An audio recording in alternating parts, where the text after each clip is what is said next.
Morning. It's morning huddle time. Chad Prinky here, as always, along with my good friend, producer, co-host extraordinaire, Stacey. Stop. Stacey. Hey, how do you want us to install this water heater?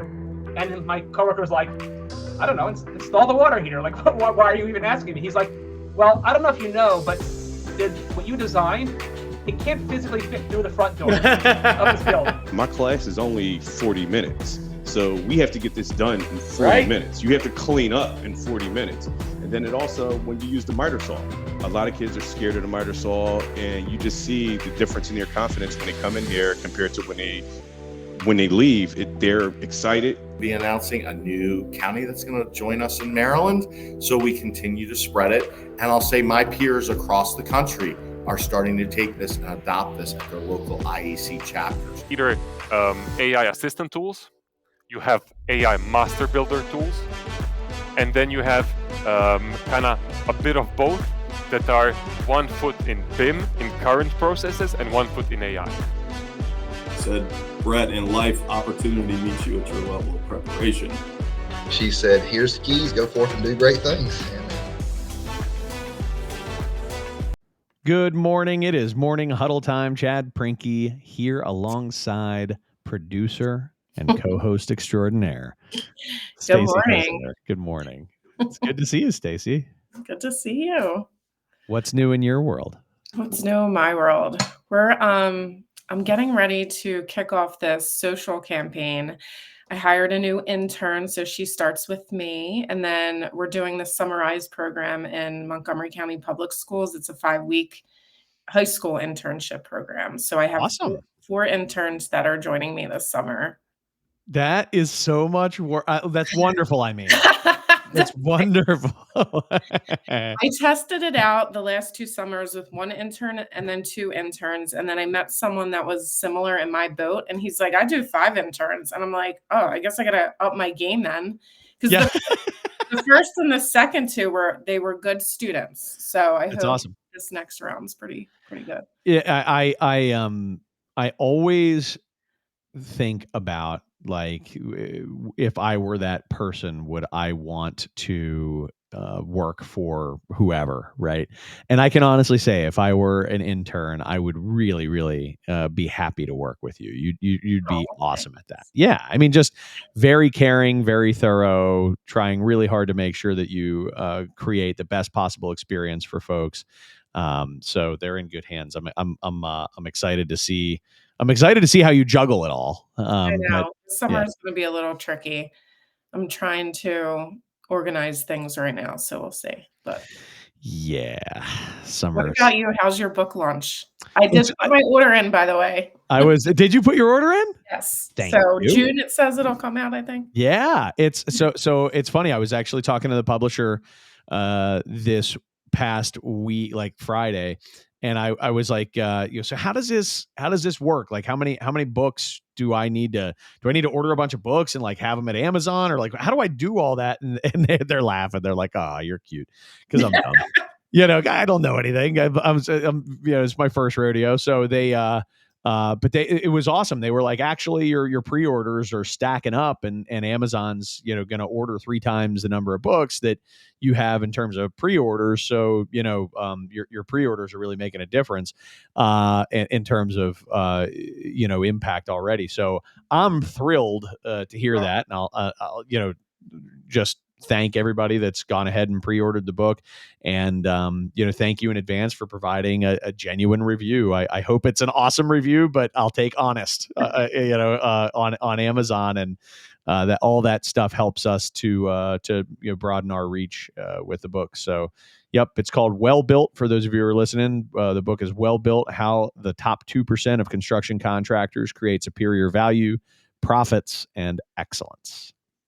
So will you go on tour, or how does that work after? Do you do talks on your book? Yeah, well, yeah. So I already, I think you know this, I do a lot of speaking engagements as it is, but I'm not really promoting anything, per se, other than Well Built, and Well Built Construction Consulting, that is, which is the name of our firm. And, so that's normally what I'm out talking about, if from a promo standpoint, it's just people find their way to that. But I do have a few keynotes ready to roll on the the sort of point of the book, and we are working from a PR standpoint to try to get some speaking engagements where I can actually promote the book. But I mean, if I'm being honest, Stacy, like the vision for the book, when you have a book as narrowly targeted as this book, which is really for the commercial construction industry, and even so, like for executives in the commercial construction industry, right? It's really it's pretty narrowly tailored.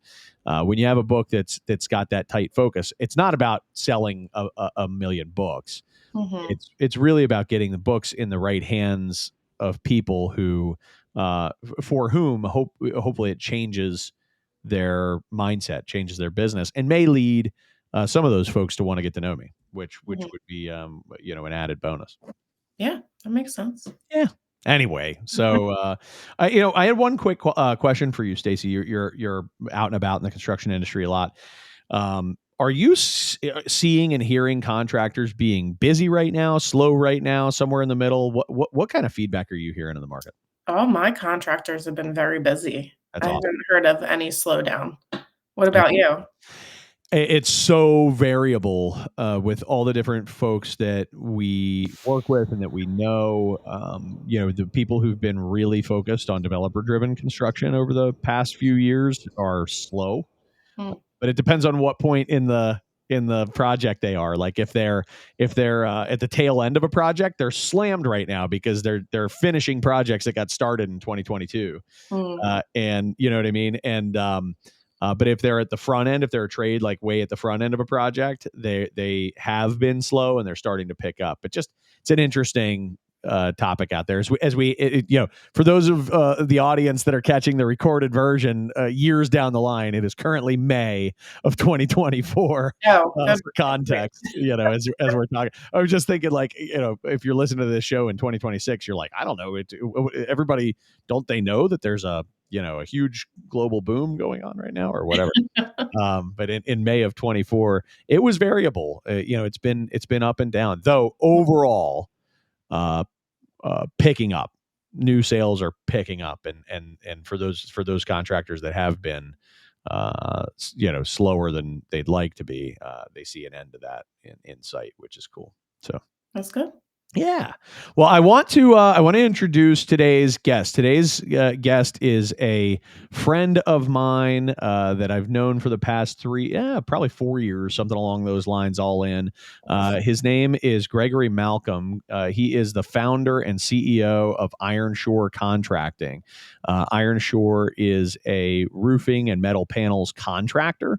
He's also the CEO of Gamlock, which is a metal panels manufacturer. So it's this cool combination of businesses under Greg's authority. And I've gotten a chance to watch him work up close and personal with his business.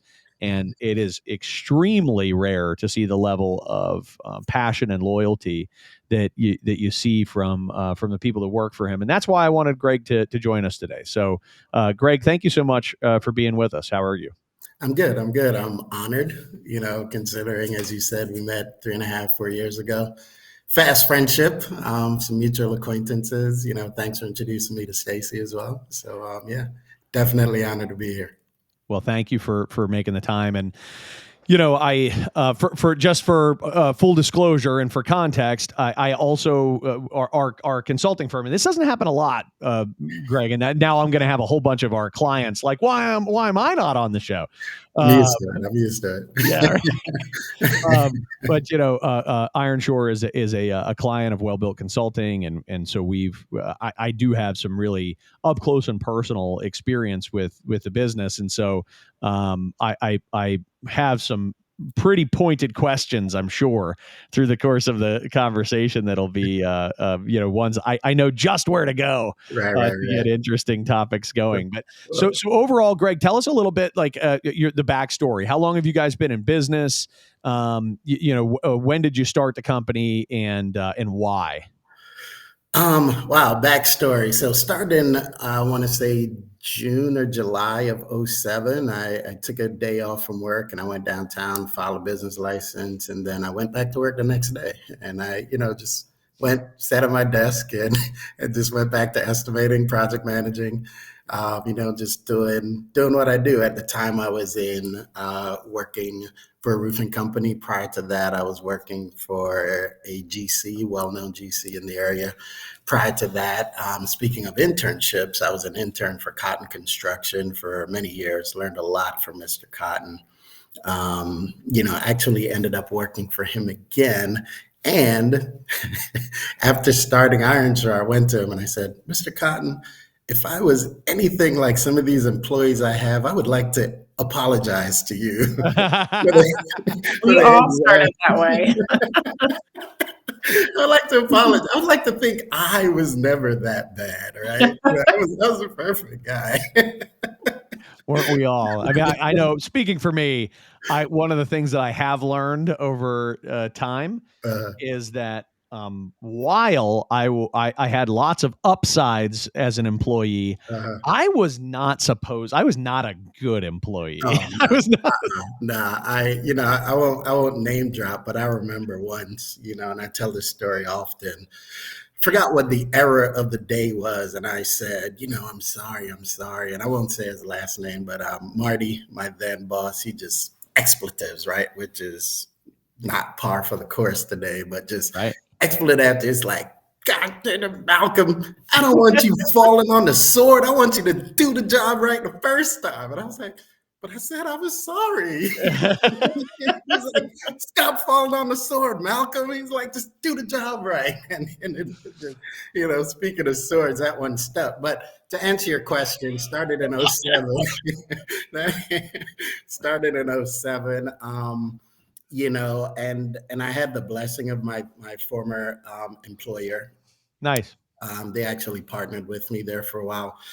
They were 10% in, and years later, and speaking with I'll say first names only so that I'm not implicating anyone. Yeah. But Mark was like, I bet you thought I was kicking you out the nest there, Malcolm. And I said, no, a little harsh. He goes, sometimes you got to fly. You just got to fly. That's so cool. But we partnered there for a while, and as he said, we cut the umbilical cord about 4 or 5 years in, and we've been going ever since. Why did I start? There was an opportunity.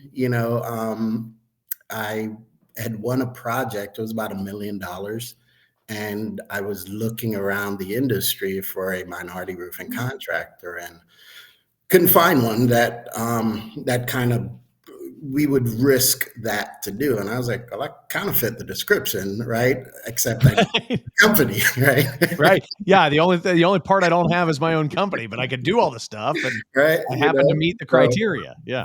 So that was my initial, I guess that calling, if you want to say, that kind of, say, hey, why don't you give this a try? It ended up turning into, I think, a $60,000 skylight contract. And then we were off to the races from there. That's awesome. Yeah. So it was just opportunity met preparation kind of story, right? Exactly. But as you describe it, maybe not as prepared as you may have liked to have been, and that's, I think, a lot of people's story. Right? Yeah, we're never as prepared, right? Yeah. Well, it's probably the reason that more people don't take the leap is because they have a story in their head that they're not prepared and they can't do it. But really the truth is, if you look at all of us who did make the leap at one point or another, in some cases we were pushed. I was pushed. Yeah. Mm-hmm. Right. My former pastor, Bishop Nelson is his name, and I remember once he said to me, I was kind of commiserating about something, and he said, son, you don't despise small beginnings, right? He says, even the giant oak was once an acorn, right? And I think what we forget to do is we forget to start. You just start, right? I tell this tongue-in-cheek version. I went to Jamaica. I'm from Jamaica. You're from Jamaica, yeah. IronShore, to be exact, right? So we could talk about some other parts, but it won't boat to the story. But I went and I spoke to my uncle, and I was saying, look, I'm working for this roofing company. I'm doing this much business. And I told him my goal at the time. And And I was like, yeah, if I could do that, I'd be happy and I'll be good. And the tongue in cheek part of that is never in my wildest dreams would I have thought that I would have blown by that so many times over, to the point where now, if I do that number, we would be in the red. Yeah, totally. The first month or two in business, you know what I mean? So it's interesting that when you start, you just never know where you'll end up.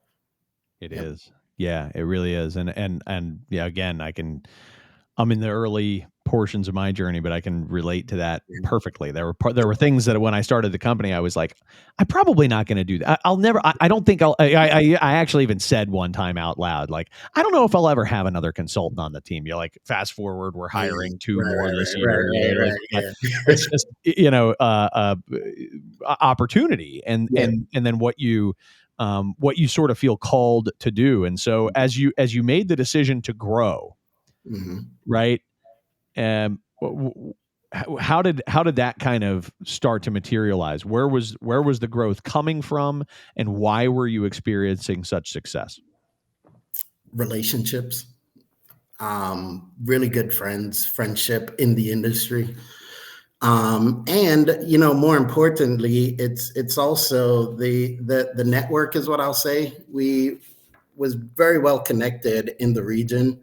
I would get a phone call. I would bid on a project. I would hunt. I mean, geez, I remember one day driving literally to the Eastern Shore for a meeting, 30 minutes for a pre-bid, ended up finishing that and driving back to Northern Virginia all in the span of one day, just to get the work done. And that's the part, those hidden kind of road warrior things that most people don't see, but that's where the opportunity came from. It's just chasing a lead, speaking with friends that needed help, speaking with advisors, going to the people that I worked with before as a project manager to say, hey, listen, I've started my own thing now.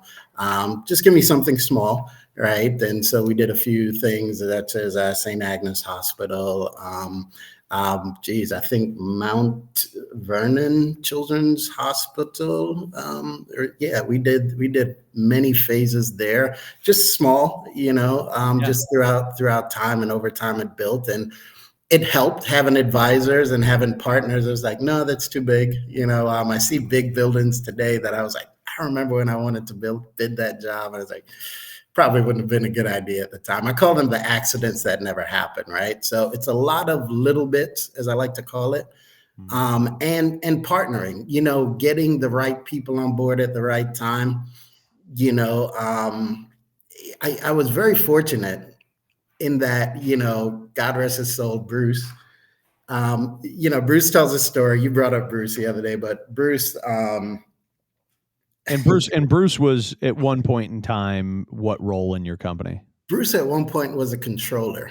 Okay. Of my company, right? Sorry to interrupt you. I just wanted to give context. Yeah. So Bruce, however, when Bruce decided to help me out and come to work for me, which it was very interesting because I can think of no less than 5 people that I used to report to, that I used to work for, that ended up working for me, which is very humbling, right? That's a cool experience. But Bruce ended up saying to me, he's like, Malcolm, if it wasn't for me, you wouldn't even be in this industry, right? I told them that they should hire you. I was there at the interview, and I was like, I like that kid. He's going to go far, right? So it's humbling having partners like that for double-digit years. The guys in the field with their talent and the artistry that they do, and the back-breaking labor, as well. That's a huge part of it. I mentioned to you the proverb. It's an African proverb. I think it is like, if you want to go fast, you go alone. If you want to go far, you go together, right? And the more togetherness that we can have, I think the further we'll go as individuals and as a corporation. So let's talk about. I couldn't agree more, and I this is gonna probably veer into some territory, Stacy, that you may have some interest in talking about, as well as we talk about attracting people and getting people to have interest in joining the business. But I'll start first with just sort of in my experience with IronShore, you have a handful of key people that are, and it's more than a handful. It's two handfuls. It's a good group of a core group of key people that just have an immense amount of loyalty and commitment to the business. And I guess, did you do that on purpose? Would be the question, right? Did you, is that happening on accident, or is that with intent that you've created that kind of, loyal, long lasting core? I can't say it was an accident. One of my mantras, good, bad, or indifferent, is I like to treat people the way I would want to be treated, right? And my journey to IronShore is is kind of fraught with incidents of like, I wouldn't have done that way, or I wouldn't have wanted that to have happened to me, and so even the other day I kind of lambasted the team for just something we should have known, right? The whole you should know better, you got to do better, and someone there, whether he nodded off or not, his eyes were closed, and I was like, don't sleep in my meeting. He's like, I'm not sleeping. I was like, you know what? Maybe you weren't asleep. I apologize, right? I'm sorry, little riled up right now. And while I'm at it, listen, I'm coming down hard on you, and this is the way it's supposed to be right now. But simultaneously, I want to acknowledge the good that you were doing. There are many goods that you're doing, which is part of why you're here. But the point there was, in the middle of all that heat and commotion, I stopped to take a minute. It's like, hey, we're all human beings, we're all people. And whether I'm the man in the tower or Greg, I still say, hey, listen, I apologize. If I was wrong, I was wrong, right?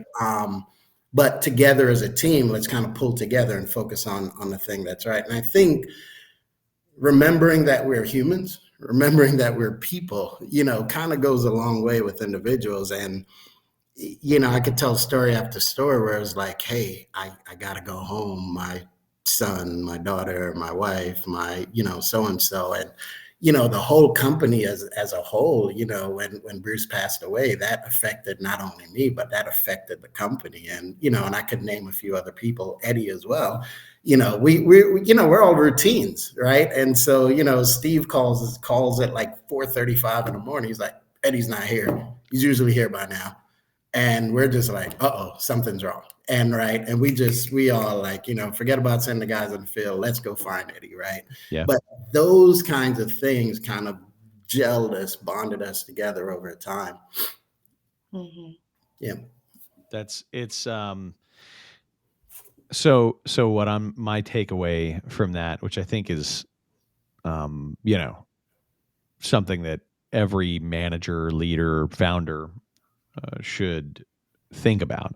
Doesn't mean you have to embrace this mindset, but is that while your longevity and loyalty and commitment from this core staff didn't happen on accident per se, right? The focus wasn't let's get these people to stay and be loyal over the long term. The focus was let's just do the right thing. It's also doing the right thing, but also committing. One of the things I say to everyone, you give me enough time, my goal is to make you a little bit better than when you first met me, right? Even if it means like, I want to stay away from that guy, right?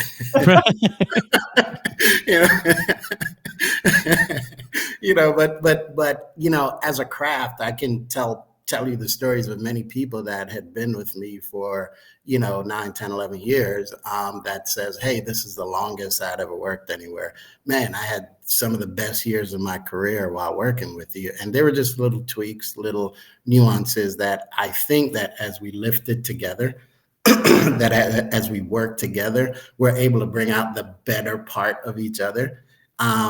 Not always able to keep it together for a long period of time because, we're still humans, right? And it's like, I did this on my own. It's like, yeah, but you did it with the help of others, right? And the minute you think you did it by yourself is the minute you go back to where you were before. And I do, another thing I say is like, I want us to stay an organism as long as I can before we become an organization. And the reason I say that is, as an organism, like the smallest part of you that hurts, you feel it, right? If your toe, if your finger, any part of you hurts, you feel it. As an organization, it's like, my profits are low. Okay, let's chop that off. Let's chop this off. Let's cut that off. Let's get and we start moving with numbers, and we forget the people aspect of it. And profits are important. Without that, we wouldn't be in business, right? Without that, we would be a nonprofit. And that doesn't bode well with some of the other conversations that we have to have, right? 100%. Yeah. Yeah. But yeah, I think best practices and helping people to grow in their craft, showing people that you have their back, that you'll go to war for them, that you'll fight for them. That goes a long way. You know, from the guy in the field to the guy, you know, at the desk across from you, that goes a very long way. I love it. Yeah. I think that's great. And you know, it requires a value system that when the chips are down and a decision needs to be made, right? A hard decision needs to be made, that, you know, do you prioritize getting out to the job site today and not getting yelled at by the customer and making money? Or do you prioritize figuring out what's going on with Eddie? Yeah. Right. And scatter and figure that out. Right. And there's a world where we can do both, right? You sure. know, but it's kind of like the priority. And it's, you know, one of the interesting things about if you have to choose, if you have to starting and growing, it's like you learn to be nimble. You learn to kind of squeeze the important things in. You figure out a way, you find a way. There's so many times that I was like, this is it, I'm done. It's not going to happen. This is the last day. You know, I remember, I can tell you the year, I can tell you where I was like, this is the final sunset and I am going to enjoy it. And I'm sitting here and I'm watching it on the horizon. You know, at least I could tell the story that I lasted until this date, this time, you know, but somehow we dig deep and we find a way, right? And the journey isn't lost on me that, you know, top 2 businesses to go defunct within the first X years is restaurants and construction, right? And then you throw in the added nuance of being a minority in construction, and then you throw in a little nuance of being an immigrant, right? Which is kind of great, you know, in today's world a little bit, but you know, coming in through the 80s, 90s, so on and so forth, it's been a journey, right? So you know, singing in a strange land is always very interesting, right? And so building this company and building this community, as I would like to call it, you know, to name drop, you know, Estuardo, Omar, Teray, you know, those guys, they have their different names for it. Like Omar calls it the shore and talks about the safety that we have at the shore. You know, without Estuardo kind of teaching me the nuances, you know, I went out trying to help him one day, and I tell this story, and he goes, yeah, Greg, if you worked for me, I'd fire you a long time ago, right? And I was like, I'm not good at this, but I'm good at this. And what I'm good at, I'll do it, right? And what you're good at, I'll allow you to teach me, even in my position, because it's like, it would be silly of me to think I know everything. You know, when you first, you know, spoke to me about this, it was about the different alphabets, as I call it, the different organizations that we're a part of, you know, just in an effort of, why recreate the wheel? Why not partner with those who already do it and do it well? And then you gain that added knowledge. So I want to talk about that for a second, which is, or maybe a few minutes, which is sort of how you have leaned on these external partners to build those relationships, to build that knowledge base and things like that. And so I'll leave you to think about that for a second while I thank our sponsors. I want to roll through and show some appreciation for the folks that help us to make this show a possibility and help us to expand our audience every week. First is Katz A. Bosch. Katz A. Bosch is an accounting firm that really caters to the middle and small market construction industry. They do a fantastic job for several of my clients and Stacy's clients, and we are you know, always hearing great things about their work. There is Lawrence Law. Lawrence Law is a boutique law firm that really understands what contractors need from day to day to litigation and everything in between. So make sure you reach out to Lawrence Law. Sandy Spring Bank, which is a regional bank that is also, and I've joked about this in the past, it seems like every other check that we receive from our clients has a Sandy Spring logo on it, which tells you that we only work with construction companies, so it tells you something. They're definitely working with a lot of contractors, and they're highly trusted in that space. And then lastly is Marsh McLennan Agency, which has some of the best bonding people and insurance people I've ever met. Bar none, the best bonding people I've ever met. I can say that with confidence in the industry. And if you're a contractor and you have bonding needs, insurance needs, Marsh McLennan Agency is a great phone call to make. So we'd encourage you to talk to those folks. So, Greg, let's talk about those external partners. How have you been? What have been some of the strategies you've used to lean on external partners to create success in your business? Joining, participating is one. Learning. I made sure to show up to the meetings, made sure to show up to the networking. Learned a lot from quite a few of them. I'm not sure how we go with name dropping. I don't want to promote anything. It's all good, man. No, do it. It's we always encourage them. If they're doing great work for you. Yeah. So again, formerly with NRCA, the National Roofing Contractors Association, MARCA, which the Mid-Atlantic Roofing Corporations Association.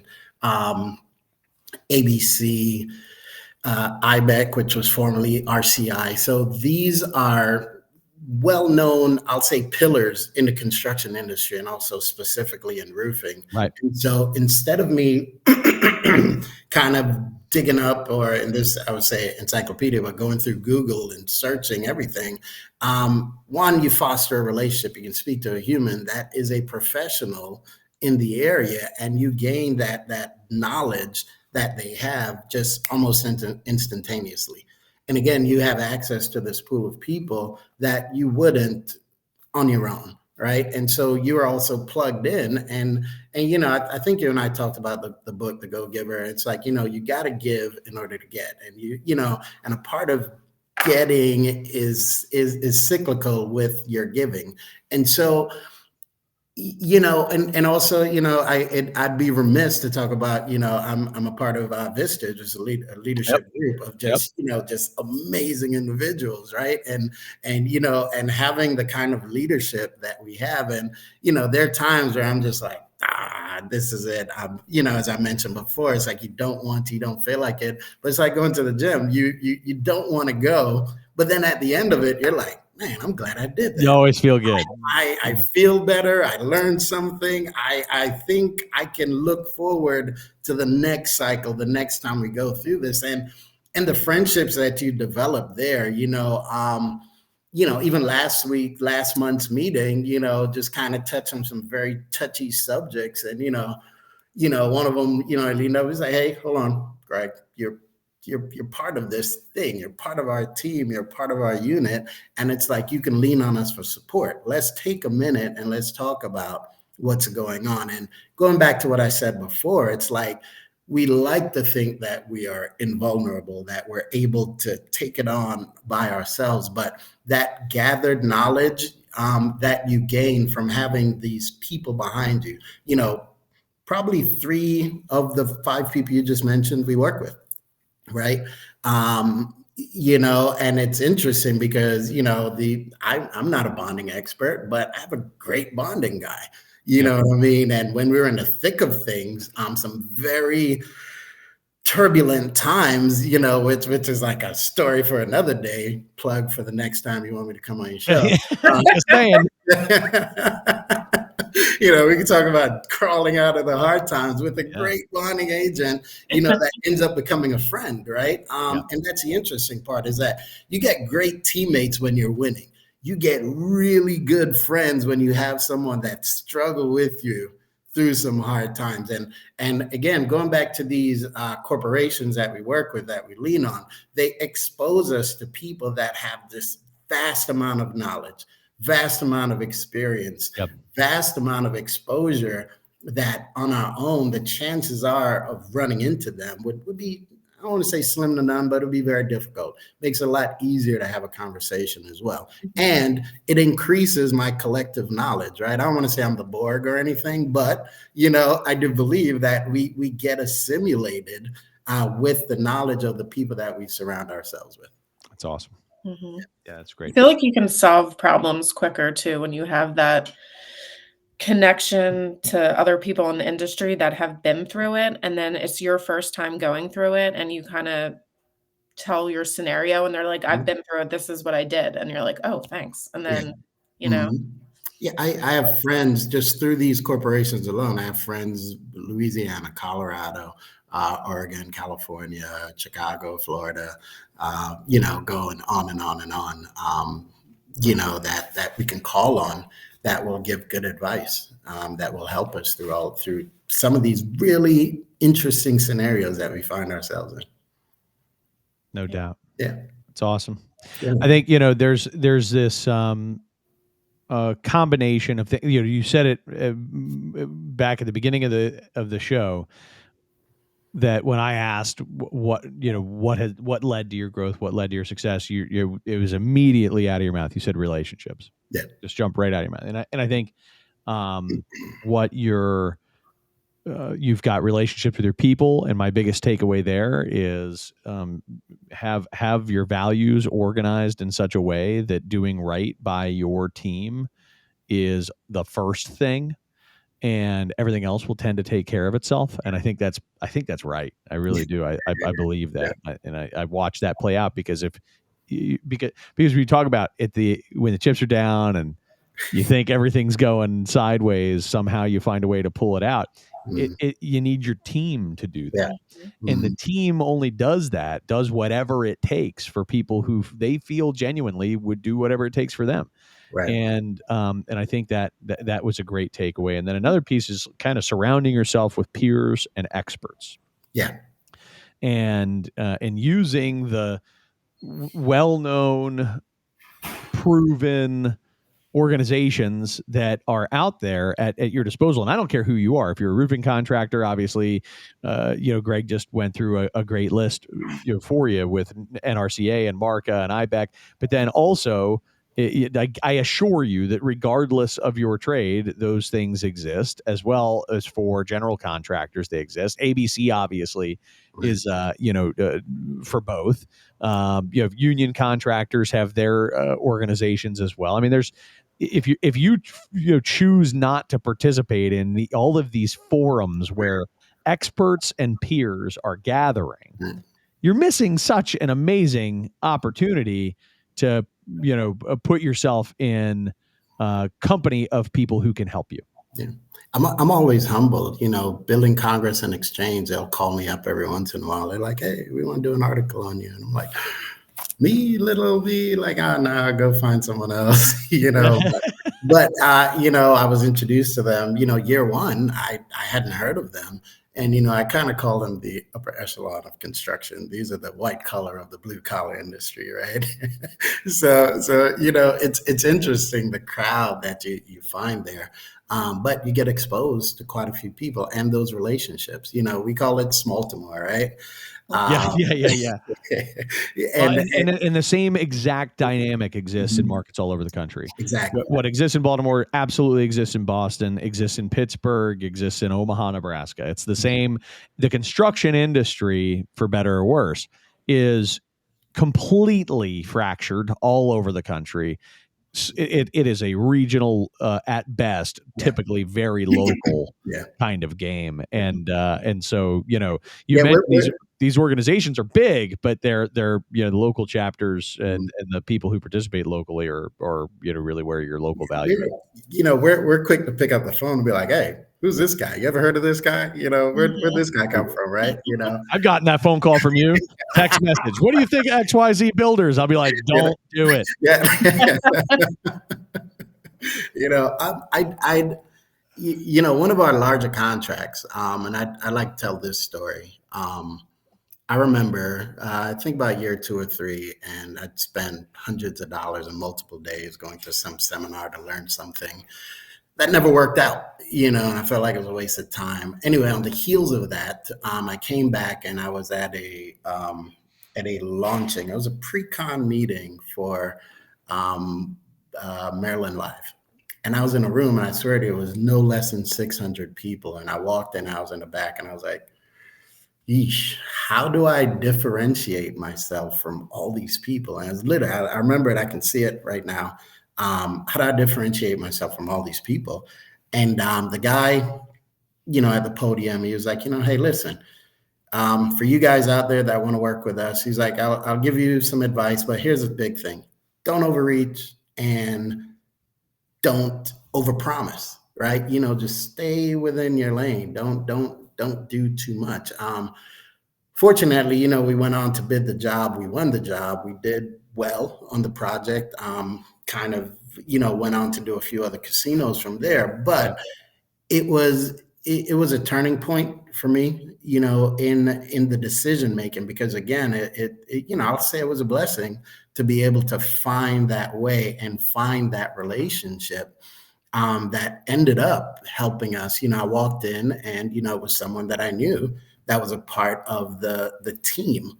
And speaking of relationships, and this person was a decider. I don't know, what all went in, but there was a lot that went back and forth in the negotiation and the bidding of that project. But to go from, hundreds of people down to part of a very narrow team, that's always a very special and exciting feeling. And I will say, for those that are out there, like, just, on the incline, the up and to the right of your career, just kind of keep on, figure out a way to differentiate yourself, and whatever that is, just kind of keep doing it and doing it well.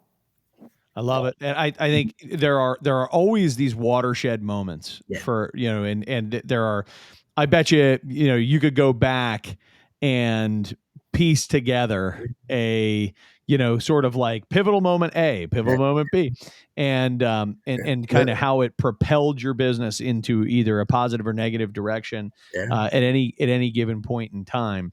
But the common threads and behavior that you've shared, I think, help to create those great watershed moments and overcome the negative ones. I'm sorry. Go ahead. Right. No. Just talking about peace and moments together. It's like the first time I thought I wouldn't make payroll. You know what I mean? Those are heart sinking moments. Hey, welcome back. Sorry about that. Oh, good. Yeah. The first time that you think you're not going to make payroll, you'll never forget. Yeah. You know what I mean? I was just like, ugh. Fortunately, we have never had to, deal with that. And, 16, 17 years in, I'm like, we should have figured out a thing or two to not ever have to deal with that. I've, ever since you said it, the year is May 2024. I want to let them know that, Darknet hasn't taken over yet. We're still humans. This is not deep fake, right? We made it so far. I don't know. People of the future. Hang in there. There is hope for humankind. Greg, this has been a great conversation, man. I think I tried to summarize some of my big takeaways. I think you did a great job kind of sharing your story in a very, obviously condensed fashion where I know there's all kinds of goodies inside those stories and the nooks and crannies of those stories. But I really do believe that, you're so, I mean, we've just glazed, touched on it briefly through the course of the conversation, but you are a founder of a minority contracting company that I don't know what the statistics are. I wish I did off the top of my head, but I am certain that the statistics are not great in terms of longevity of those businesses. B, that the ones that do exist generally stay pretty darn small. And so I'm going to ask you, before we jump off, today, after 17 years of starting your business, how many employees do you have across your companies? I'll round it off to 100. We did 200 plus ones. I hope to never do that again. Yeah, too many. That was too many. Yeah, it was just too much. Yeah, we've got a little over 100 people that are working for us in the field and in the office, split out New Jersey here, also, and mostly here in Maryland is where we operate, Northern Virginia and DC, Delaware. And I think that is an exciting, story in and of itself. It shouldn't be as rare as it is, but you've definitely proven that it doesn't have to be, right? Yeah. I mean, it's I don't know the numbers on this. I'm sure you have a round number estimate, but the percentage of business that you even get that has to do with your minority status, what do you think that even is at this stage? Oh man! So it used to be. I kept it at 10 to 20% for the longest time, right? And it was just one of the beautiful things. And when I started my business, I knew nothing about the world of M&A, right? I was like, what is that? Like, knew about M&Ms. Mergers and acquisitions for those of our audience members who still don't know what M&A is. And so, it was very amazing to have that conversation. They were like, what do you mean only 10%? And there is a myth. Can you make this the bullet point? There is a myth that we walk into contracts because we are a minority. That is a myth. That set aside is simply a set aside, and there are loopholes to the set aside that allow the minority to not even see those numbers. But I digress. It's interesting that I have to be low bid on a contract. However, someone else would charge a premium to give me a portion of the system. Is kind of anyway. I do this other thing that, for years and years, minority contractor walks in the door and there are these stigmas that come along with it. That's right. And I pride myself in the work that we do. I never, ever wanted to be a stereotype ever in my life, right? And so it's that we go out and we do quality, we do excellent, and we hold our guys to it. Do we make mistakes? Yes. But as I like to say, we own those mistakes, right? So the percentage is probably up to about 30 to 40%, maybe 50 by now that we do. 8A certified, I have done less than 10% of my business on the 8A scale. Good, bad, or indifferent. I think at the time when we got there, we were teetering on outpacing the parameters for being an 8A contractor. Well, I only bring it up. I bring it up for probably a few reasons, but mostly is to emphasize the point that you're just running a really good business. You're not, having nothing to do with your minority status. You're just, and you are the furthest thing from a stereotype, in that sense. And I applaud you for having designed a company that really, is based on doing the right thing by our people, doing an excellent job in the field, having a strong reputation, owning our mistakes, those types of things. That's how you build a good company. And, I'm honored that my peers, that have been in business for 100 years, that will call on us, me, 17-year-old, a teenage company. A teenager, yeah. To come around and be like, hey, guy, why don't you come intern for us for a little bit and we'll show you how to make this thing work. But yeah, I'm honored that, we can partner on to the tune of millions of dollars. And the other part is like the bonding industry that you touched on earlier. Yep. It's like, I learned very early on because of the contacts that I had, because of the pillars and the connections. It's like, you kind of separate yourself with your bondability. You separate yourself by having good numbers, by being able to present those things on time. You and I, Chad, kind of went through like recorrecting some of our internal processes.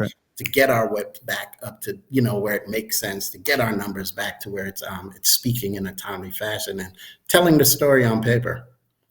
It's working. I'm excited for your future. I'm excited to bring you back on in a year or two. Maybe we'll wait until you're not a teenager. We'll wait till you hit 20. Ooh. We'll bring you on. Thanks for the vote of confidence and the kick into the future. Like, That's Greg, right. we're not calling you for two. Both of those things. Hey, look, we've only had one repeat guest, and it's an economist who comes on and talks about. Oh, wow. That guy's hilarious. Yeah, he is. He's awesome. Bonnie Bond's he is a great. He's a great. Yeah, he is. So, Greg, thank you so much. Again, appreciate your time today. Appreciate you sharing your story with us. And if people wanted to get in touch with you because they want to share their journey with you, or they want to find ways to help, where would they do that? On LinkedIn, or how would they connect with you? Yeah, LinkedIn works as well. My email address, gmalcolm@ironshoregrp.com. That works as well. I'm calling the office for it's this old-fashioned thing called a telephone. Like, it's weird. Like, my voice actually comes across as weird. Like, you ask somebody for me, but anyway, 443-552-5732. You can find our website. Yes, Stacy, I know. Stacy's like, I'm gonna do that damn website. It's been a 5-year journey. All right. I'm here when you need me. All righty. Greg, have a great day, man. Thank you so much. Thank you, guys. I appreciate it. Appreciate you. See you. Stacy. So that was, Greg's a blast. What a great guy. He's got stories combined with quotes, right? Like memorable stuff. I'm sitting over here scribbling and I can speak with personal experience on this one. He does live the golden rule. He really, really does. So what'd you say? I said good people. Yeah, good people. We're lucky to have some awesome guests, aren't we? Yes. So who's next? And is this our last show or two? No, how many do we have? 2 more. So next week we have a panel. We have ABC National joining us for mental health awareness. So we have Greg Sizemore, Joe Xavier, and Haley Moyers on. Awesome. And they've been doing a completely different thing over there. So they gave us a brief rundown of it when we met them last, but something called Total Human Health Initiative they're pioneering, and the Vital Cog program. So I'll let them share their story next week, but there a lot of change in the industry for sure, which is really great when it comes to mental health. Well, I've known Joe Xavier for about a decade, and he I don't know what he's up to right now. Can't wait to hear what they're covering on the show in more depth. But I can say this: I have not met a more articulate and passionate safety advocate. And when I think about safety, I think about the in the full scope of what it means to protect the lives of our construction community. So I can't wait to have him on. It's going to be an awesome conversation, and yet another brought to you by Stacy Holzinger. Yes, that'll be awesome. Yes. All right. I'll see you next week. So I'll see you soon. Please check out the book, everybody. Please get on and do a pre-order of the book. And if you send me the link, a picture or whatever that you bought the book, I will send you an advance copy of the ebook of the Kindle version or whatever, that you can, a PDF version, so that you can go ahead and start reading, so that you're ready to write a review when the book launches in June. Please do take a moment to check that out. Thank you again, everybody, and thank you, Stacy, for all you're doing to make sure we have awesome people on this show. Yeah, no problem. See ya. Talk soon. See ya.